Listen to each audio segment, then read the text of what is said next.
The year was 2009. America was celebrating. Fireworks lit up the night sky. But in Nashville, Tennessee, a different kind of explosion rocked the city. Steve McNair, NFL star, was found dead. McNair was a legend. The former Tennessee Titans quarterback was known for his toughness. He led the Titans to Super Bowl XXXIV. His death was a shock. The circumstances surrounding it were even more shocking. McNair was found with his girlfriend, Sahel Kazemi. Was it really a murder-suicide? Or was there something more sinister at play? Before we dive into today's case, if you're passionate about unraveling the mysteries behind true crime stories, make sure to hit that like button and subscribe to our channel. Turn on notifications so you never miss an episode. We've got plenty more intriguing cases coming your way. Now, let's get into it.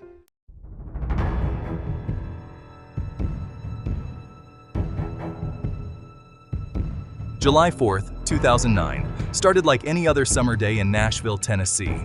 The city was preparing for Independence Day celebrations, unaware that a tragic event was about to unfold just a few blocks away from the heart of downtown.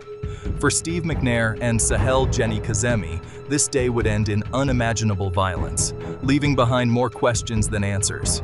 In the early hours of that day, Jenni Kazemi was already under immense stress. She had been pulled over by police the night before for driving under the influence, with McNair in the passenger seat of the car they co-owned. McNair bailed her out, but this incident seemed to amplify the growing tension between them. As July 4th dawned, Kazemi's anxiety had reached a boiling point. Kazemi spent the morning running errands, including making a payment on the car she shared with McNair. Meanwhile, McNair was seen at his restaurant, mingling with friends and employees, seemingly unaware of the storm that was brewing. At some point during the day, McNair and Kazemi exchanged text messages, the contents of which hinted at Kazemi's deepening distress. By late afternoon, McNair had returned to the downtown condominium he used as a second home, a place where he and Kazemi often spent time together. Kazemi, who was already spiraling emotionally, arrived there shortly after. What happened next remains the subject of intense speculation, but the end result is a matter of tragic record. Sometime that evening, Kazemi, armed with a 9mm semi-automatic pistol she had recently purchased, confronted McNair. In a moment of rage or despair, perhaps both, she shot him twice in the chest and twice in the head. The precision of the shots suggests a calculated act, one that would leave no room for survival. After killing McNair, Kazemi sat down beside him on the sofa, the weight of what she had done likely overwhelming her. She then turned the gun on herself, ending her life with a single shot to the head. The murder-suicide was swift, leaving the quiet condominium stained with tragedy. It wasn't until the next morning that the bodies were discovered. McNair's close friend, Wayne Neely, who also had access to the condo, found the gruesome scene and immediately called 911. The shockwaves from that discovery reverberated through Nashville and the entire sports world. A beloved NFL star was gone, and his young lover was revealed to be the one who had taken his life. The investigation that followed quickly concluded that this was a murder-suicide driven by Kazemi's financial struggles and fear of losing McNair. But even as the case was officially closed, many questions lingered, fueling speculation and conspiracy theories that continue to persist. Was this truly an open and shut case, or were there darker forces at play? In the next section, we'll explore the conspiracy theories that suggest there might be more to this tragic story than meets the eye.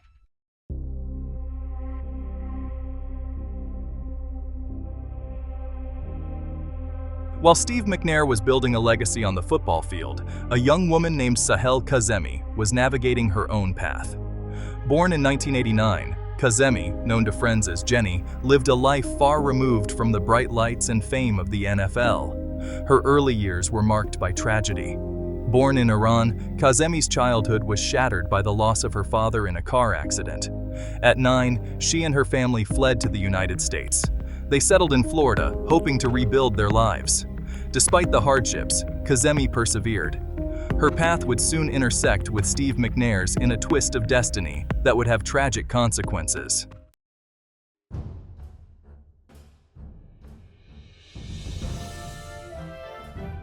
Steve McNair, a name synonymous with grit, determination, and football prowess. Born on Valentine's Day 1973 in Mount Olive, Mississippi, McNair's talent was undeniable. He ate, slept, and breathed football. His high school career was legendary. Records shattered, awards piled up, and scouts came calling. He chose Alcorn State University, a historically black college, to hone his skills. At Alcorn State, McNair was born. His ability to escape pressure, to make something out of nothing, was captivating. He could thread the needle with laser-like precision, leaving defenders grasping at air.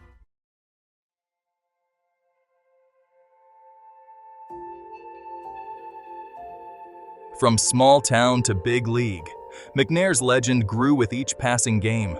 Awards and accolades poured in. The Walter Payton Award, given to the best offensive player in Division I AA football, was his. He was a two-time Southwestern Athletic Conference Player of the Year. The NFL beckoned. The 1995 NFL Draft arrived. The Houston Oilers made him the third overall pick. McNair was ready. He embraced the challenge of professional football with the same work ethic and determination that had defined his college career. The Oilers, later to become the Tennessee Titans, were about to witness the rise of a star. The McNair Show was about to begin.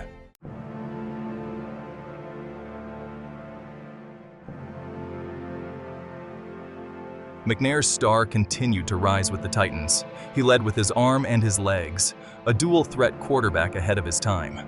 His toughness was legendary, often playing through injuries that would sideline lesser men. In 1999, McNair etched his name in NFL history. He led the Titans on a magical run to Super Bowl XXXIV. They were the underdogs, but with McNair at the helm, anything seemed possible. The Super Bowl was a heartbreaker. The Titans fell agonizingly short, losing to the St. Louis Rams by a single yard. But McNair's performance was unforgettable, a testament to his courage and determination.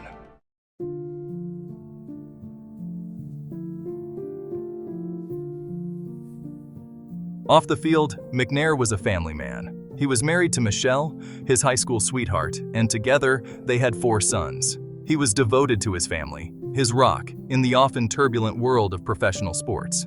He was also known for his generosity. McNair was active in the community, giving back to those less fortunate. But behind the smile, there were whispers.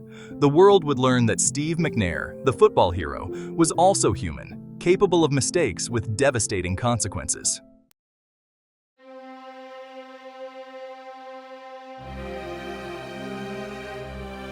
While Steve McNair was building a legacy on the football field, a young woman named Sahel Kazemi was navigating her own path. Born in 1989, Kazemi, known to friends as Jenni, lived a life far removed from the bright lights and fame of the NFL. Her early years were marked by tragedy.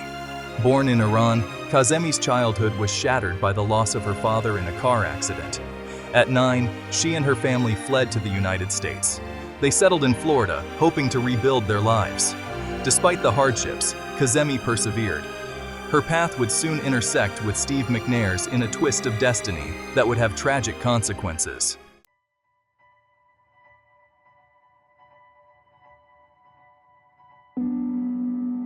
By her late teens, Kazemi had moved to Nashville, Tennessee, a city pulsating with music and opportunity. She was trying to find her footing, working as a waitress to support herself. Life wasn't easy, but she faced it with a smile, her vibrant personality shining through. Beneath the surface, however, lay a current of vulnerability. Kazemi craved stability, security, and love. Her life took a dramatic turn when she met Steve McNair. He was everything she thought she ever wanted, charming, successful, and a symbol of strength. To Kazemi, he represented an escape from her everyday struggles. But their relationship, built on secrecy, was destined to crumble under the weight of its own lies.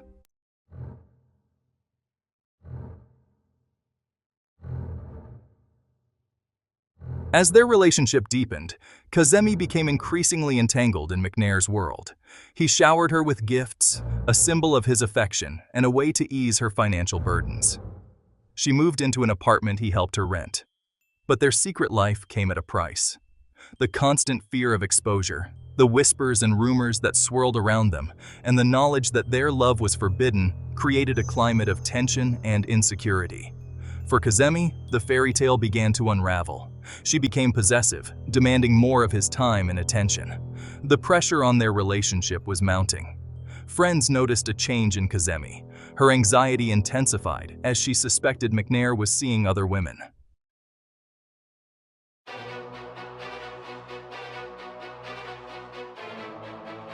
The days leading up to July 4th, 2009, were heavy with foreboding.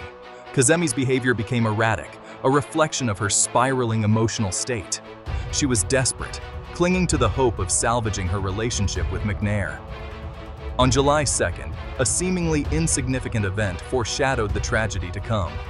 Kazemi was pulled over for drunk driving with McNair in the passenger seat. He bailed her out of jail, but the incident exposed the fragility of their situation. On July 4th, their paths would cross for the final time.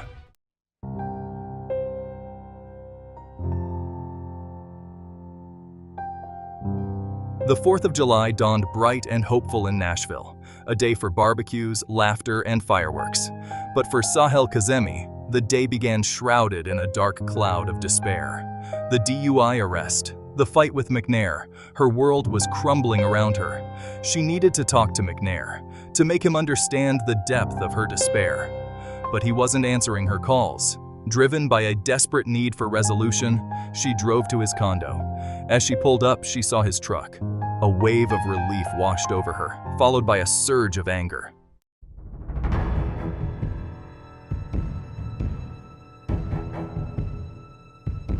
Inside the condo, tension hung heavy in the air. The silence was broken only by the sound of their voices, sharp and strained.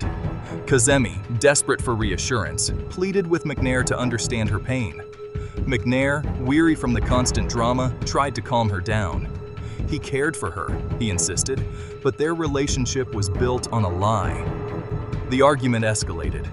Accusations were hurled, tears were shed, and the fragile peace they had clung to shattered. Kazemi, consumed by jealousy and fear of abandonment, felt her world collapsing. She had invested everything in this love, this man.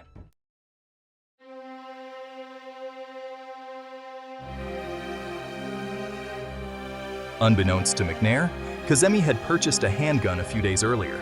She claimed it was for protection, but the reality was far more sinister. The gun, a symbol of her growing desperation, had become a dangerous extension of her volatile emotions. As the argument reached its peak, Kazemi's mind raced. She couldn't live without him. In that moment of despair, she made a decision that would seal their fates forever. 4 shots rang out, piercing the silence of the condo. McNair, caught completely off guard, slumped to the floor. The world stood still. Kazemi, her hands trembling, stared at McNair's lifeless body.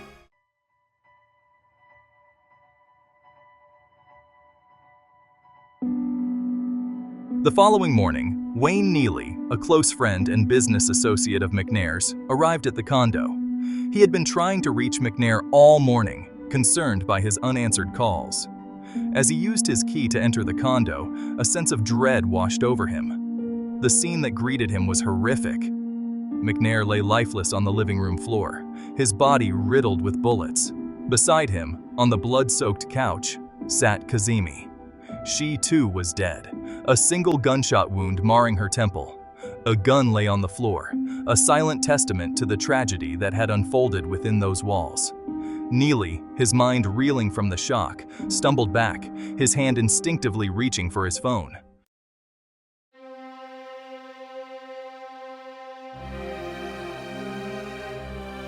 The news of Steve McNair's death ripped through Nashville like a summer storm. It was July 4th, a day for celebration, for fireworks and laughter. But the city found itself shrouded in grief, the air thick with disbelief and sorrow. The hero, the legend, McNair, was gone. The initial reports were fragmented, confused. A shooting, a murder-suicide, the details were still emerging. But one fact was tragically clear. Steve McNair, the quarterback who had led the Titans to the Super Bowl, was dead at the age of 36.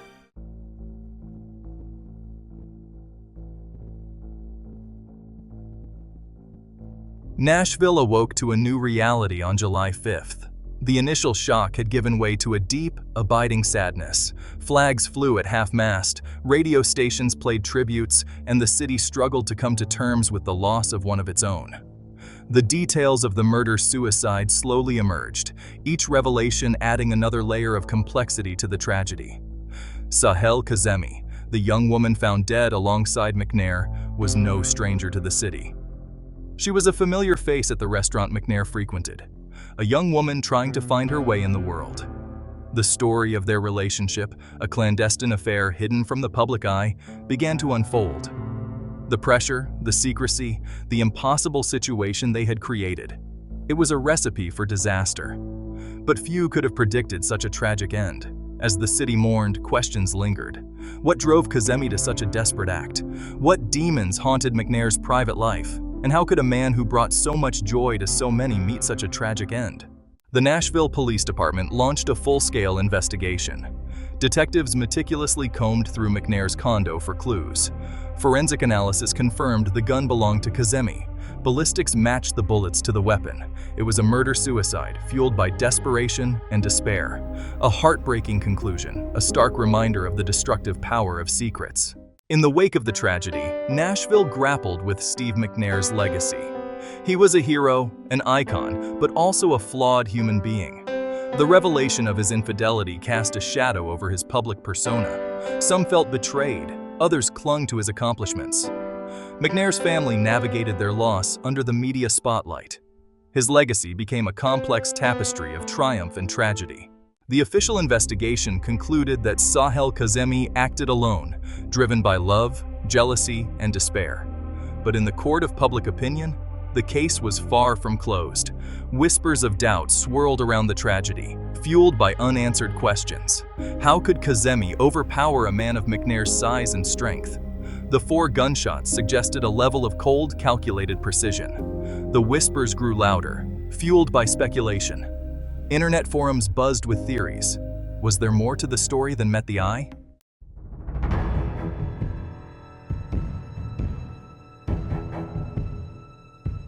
One of the most prevalent theories centered around Sahel Kazemi herself. Was she truly the mastermind behind the murder-suicide, or was she a pawn in a more sinister game? Some speculated that she had been manipulated, coerced, or even threatened into taking McNair's life. Those who subscribed to this theory pointed to her age, her financial instability, and her emotional volatility as evidence that she could have been easily manipulated by someone with a motive to harm McNair. Was there a shadowy figure lurking in the background, pulling the strings and orchestrating the tragedy? Rumors circulated about gambling debts, business deals gone wrong, and even potential ties to organized crime. McNair, despite his squeaky clean image, had been known to frequent casinos and associate with individuals with questionable backgrounds. Had he become entangled in a dangerous world that ultimately claimed his life? While these theories remained largely unsubstantiated, they fueled the public's appetite for intrigue, casting a long shadow over the official narrative and perpetuating the belief that there was more to the story than met the eye.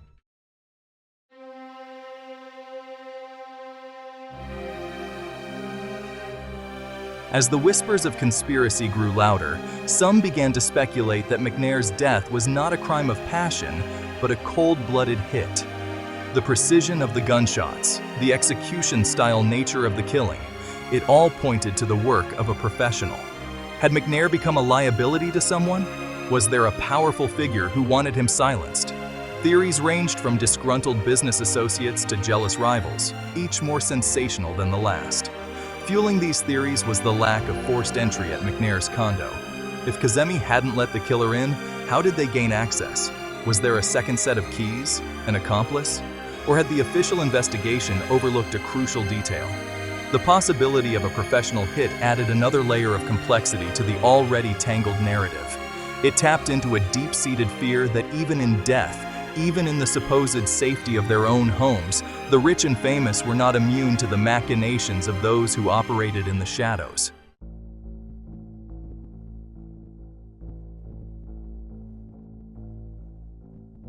Years have passed since the tragic deaths of Steve McNair and Sahel Kazemi, but the questions linger. The official investigation, while thorough, failed to silence the whispers of doubt, leaving a void that has been filled with speculation, conjecture, and conspiracy theories. The truth, it seems, lies buried somewhere beneath the weight of unanswered questions, conflicting accounts, and the passage of time. Was it a crime of passion, a carefully orchestrated hit, or a tragic combination of both? In the end, the only certainty is that 2 lives were lost, leaving behind a trail of grief, unanswered questions, and a legacy forever tarnished by tragedy. The search for closure continues, a reminder that some stories, no matter how meticulously investigated, may never have a truly satisfying ending. The death of Steve McNair sent shockwaves across the nation. McNair, the quarterback who captivated millions, was gone. His death, a violent murder-suicide, deepened the shock. This was a human tragedy that transcended football. McNair's life was a testament to perseverance. He rose from humble beginnings to achieve greatness. His death reminded us of life's fragility and the pressures of fame. Steve McNair's legacy is a tapestry woven from triumph and tragedy. He will be remembered for his accomplishments, leadership, and toughness. A warrior on the gridiron, he left it all on the field. His contributions to Nashville and the excitement he brought to the game are unforgettable. His name is etched in NFL history, a testament to his talent, but his legacy is also linked to the tragic circumstances of his death. Despite the shadows, his impact on football in Nashville remains.